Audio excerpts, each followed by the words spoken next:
Imagine a phone so powerful it doesn't just keep up with you. It feels like it's running a step ahead, predicting your next move. That's the kind of energy the Galaxy S26 Ultra is shaping up to bring, and the leaks we're seeing are painting a picture of a device that could redefine what a flagship means in 2026. Welcome back, viewers. James here. If you're into these deep dives on future tech, make sure to like the video, share it with your friends, and subscribe for more updates. Trust me, you don't want to miss what's coming next. Now, here's the wild part. Samsung isn't just slapping the Snapdragon 8 Elite Gen 2 inside and calling it a day. Nope, they're tuning it to run at a blazing 4.74 GHz, which sounds like just a tiny bump over the regular version, but in real benchmarks it's already pulling ahead. Think about it, in single-core scores, it edges past 4,000 points. Doesn't sound like much until you realize that every fraction of speed makes a massive difference when you're pushing gaming, AI tools, and heavy multitasking. And while other brands might use the same chip, Samsung's optimizations could make the Ultra the Snapdragon phone at its peak. But here's the catch, and it's one that might frustrate power users. All that speed doesn't come for free. Samsung is sticking with the same 5,000 mAh battery it's been using for years. Meanwhile, Apple's ramping things up with bigger batteries in the iPhone 17 Pro. So even though the S26 Ultra might win in raw performance, its endurance could still leave some people wishing for more juice. The question is, will Samsung's AI-driven software tweaks be enough to stretch that battery further than the numbers suggest?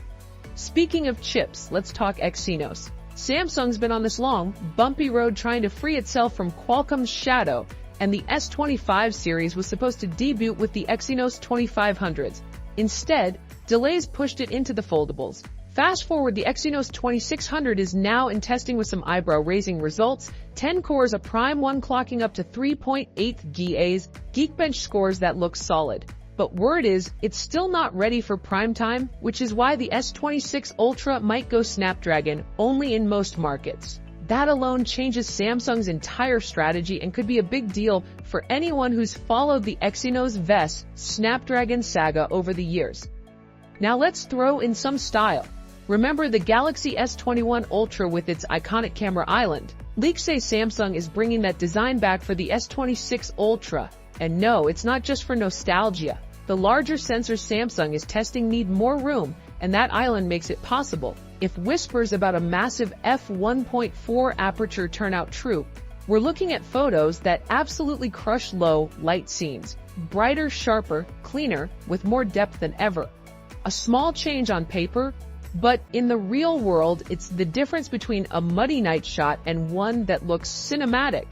And then there's the S Pen.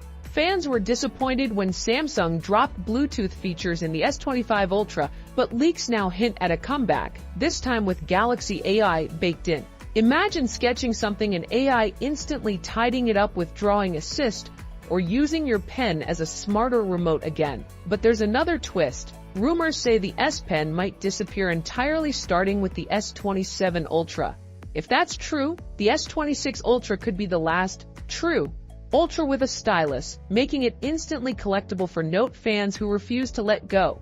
Battery life might look like a repeat on paper, 5,000 mAh, but Samsung could finally bump charging to 60W. That means topping up in minutes instead of an hour, something fans have been begging for. And with AI optimizing power draw, the endurance story could end up surprising people. One of the most intriguing leaks, though, is Samsung's Flex Magic Pixel display tech. This isn't just another OLED upgrade. It uses AI to restrict viewing angles so people next to you can't peek at your screen without killing brightness or clarity. Think about it, no more awkward shoulder glances on the bus or plane. If it ships in the S26 Ultra, Samsung won't just be competing on speed or cameras, it'll own the conversation around privacy in ways no one saw coming. Add in a slightly larger 6.9-inch screen, rumors of rounder corners for comfort, and a thinner, lighter build, and you've got a phone that feels like Samsung's most ambitious gamble yet. It's not perfect, and some choices may frustrate die-hard fans, but that's what makes it so fascinating. The S26 Ultra isn't just another upgrade, it's shaping up to be a statement. And here's the thing, we're still months away from launch, which means more leaks, more surprises, and maybe even some last-minute twists Samsung hasn't revealed yet. But if these early reports hold true, the Galaxy S26 Ultra could end up being the most debated phone of 2026, for better or worse.